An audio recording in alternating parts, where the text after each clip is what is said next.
Hi BookTube. I've been a little slow on filming vlogs and videos in general, so I thought I'd just come on with a currently reading, a little bit more extensive than just what I'm currently reading, and kind of talk about what I have read, and what I am reading, and a book or two that I may read in the future. So let's start with how my reading changed in June, and as with a lot of people, I've been following the Black Lives Movement. That was sparked after the death of George Floyd, the current movement. I mean, it's been going on for a much longer time than that, but it's really come to a head, I guess, for a lot of people, and realizing, you know, what's going on. And I realized that before, you know, I would consider myself not racist. I definitely would like argue with people who were being racist, but I wasn't as informed as I would like to be. And I realized, you know, my main identity wasn't reflecting my reality, my world, right? The world that I live in, and I thought I need to rectify that. And I need to educate myself at the same time. So I did that through reading. So here's just the books that I have finished. I decided that I was going to read a mix of nonfiction and fiction by Black authors, and I'll talk later about how that's evolving.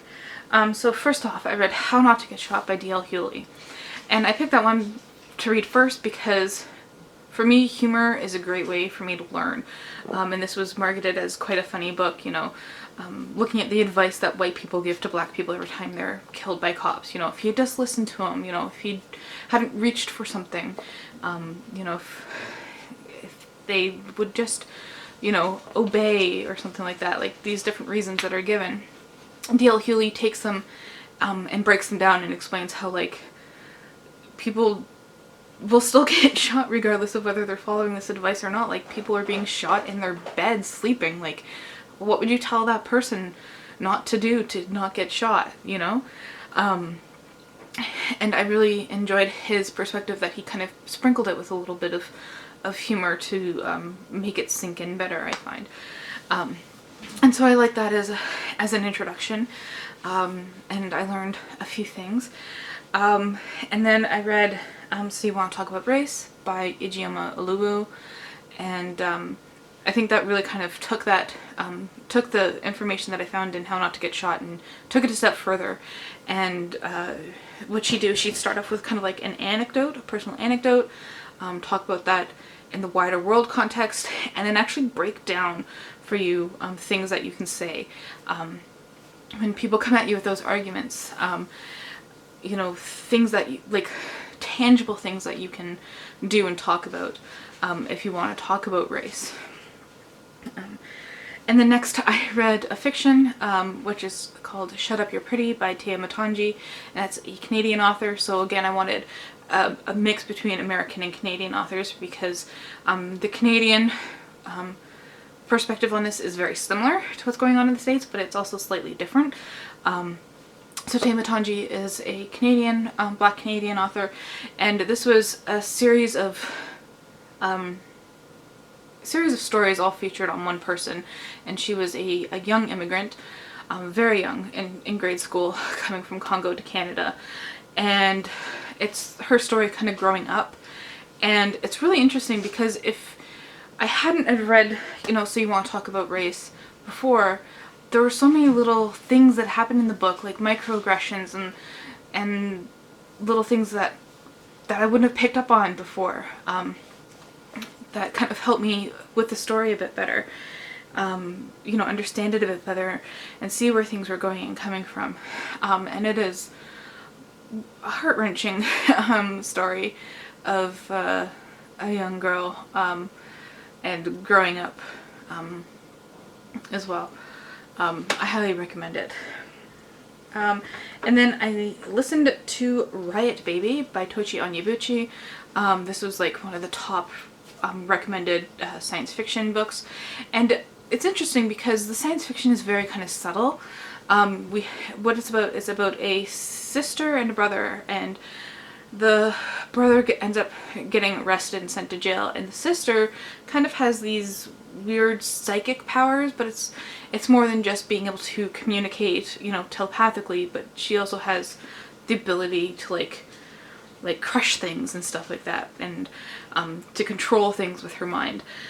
And I thought she was gonna, you know, go into prison and break him out, but it was about so much more than that, and her approach was so interesting. You know, it wasn't just that story of revenge in that sense, like in that just for one person. You know, it's about doing something for the whole world. You know, because we can't keep addressing issues of police brutality on a case-by-case basis, because it's just going to keep happening. It's going to keep perpetuating this. You know, we can't just work on cases of racism, you know, issue by issue. It has to be, you know, a whole effort, put in a whole reconstruction, because otherwise it's just going to keep happening. And I really appreciated that kind of perspective in Riot Baby. And then I just finished Freshwater by Akawaiki Imizi, and she's a Nigerian author, and this is about a woman who, it says she has a foot on the other side, but within her she has other beings, and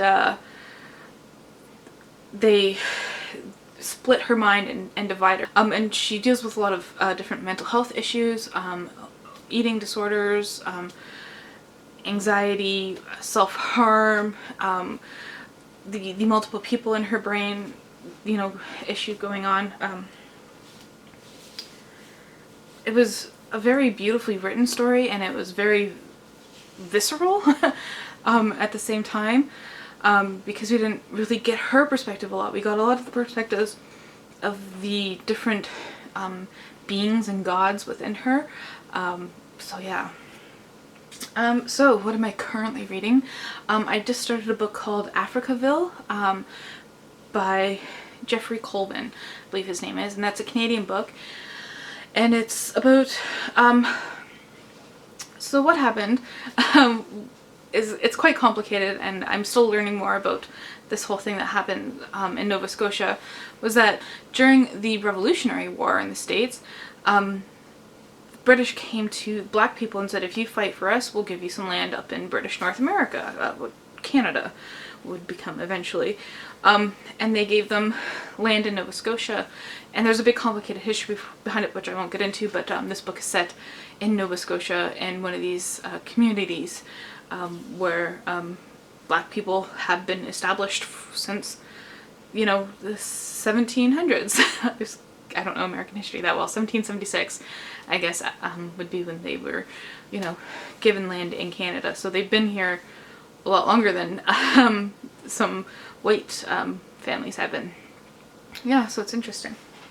I'm also reading Reproduction by Ian Williams, and I am in love with this book. It's told in different sections, and each section has its own kind of style and experiment. So it's basically the story of a young woman meets this man in the hospital, and both their mothers are dying, and she's only 18, and her mother dies, and after that she drops out of school, which is kind of complicated because she already had her degree from the mysterious island, which is what it's referred to as. She graduated when she was 16 down there, but Canada wouldn't accept her high school diploma, so she was in the Canadian school system. But anyway, so she dropped out to take care of the German guy's mother. And there's stuff going on, but she ends up pregnant. And it's kind of the story of her and her son, and then the father, I guess you can call him. He's not much of a father, but yeah. And it's more than that, though. It's just so interestingly written, and there's little subtle things in regards to the experimentation, which I love. And And then I'm also reading The Skin We're In by Desmond Cole. I'm almost done that. And it is a year of Black resistance and power in Canada. And it follows Desmond Cole from January 2017 to January 2018, and the different events that happen, mostly in regards to Black Lives Matter. But there are a few other organizations and such that he works with. He was a journalist, and he's very involved in Black activism in Toronto, and you know, lots of things happen outside of Toronto too. It's just, Canada's not just Toronto, but you know, that's where he's based.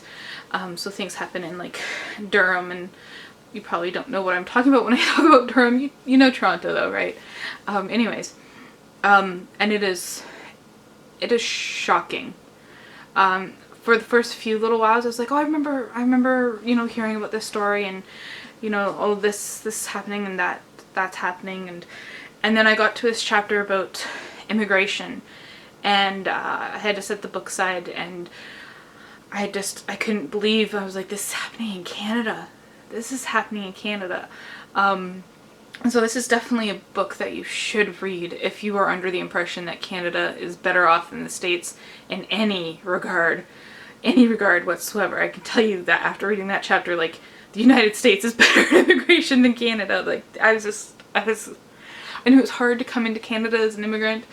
I didn't realize how hard it is. That's ridiculous. It just gives me a whole layer of respect for people who are able to come and put up with that. Yeah, I just literally picked up How to Be Antiracist by Ibram X. Kendi. I like just opened it and scrolled to the first page. I haven't actually started it yet, but I know that I'm almost done.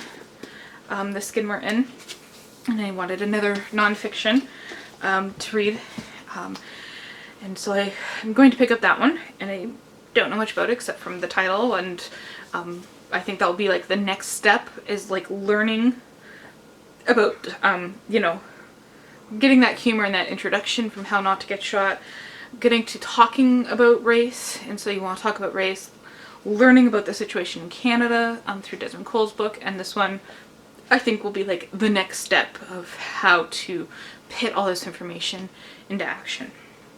And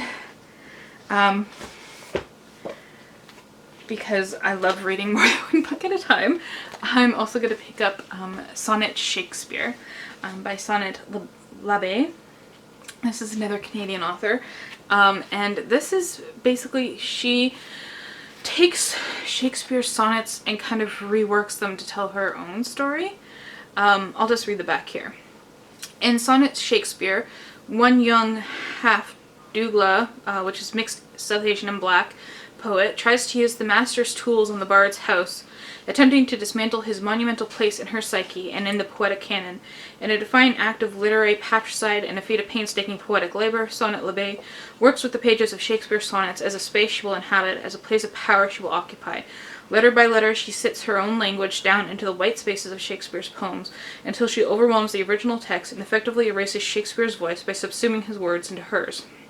In each of the 154 dense new poems of sonnets Shakespeare's sits one agro-cultured Shakespearean sonnet, displaced, spoken over, but never entirely silenced. And I love Shakespeare and his sonnets, and I'm really looking forward to see what she does with them here. So that's my currently reading. Yeah, and in case I haven't explicitly stated this on this channel, I don't think I have yet, I am very much pro Black Lives Matter, as you can probably tell by my reading here. And the reason I wanted to concentrate so hard this month on that is because I realized my shelves are overwhelmingly white, and it's something I want to rectify. And I really wanted to educate myself, because I live in a very racist town, and I meet people in the community who are, you know, racist, and I wanted to be able to hold my temper, not lose my job, but still be able to talk about these things with people and try to feel like I'm doing something, and educating myself in general.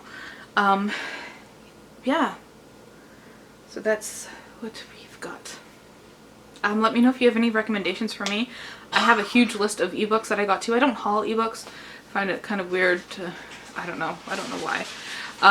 But I got a bunch of ebooks. I'm trying to flood my ebook reader, and I'd like to flood my shelves, but it's kind of expensive to buy physical books. So that I can have a good balance of authors of color. Yeah, so that's it. Thank you for watching.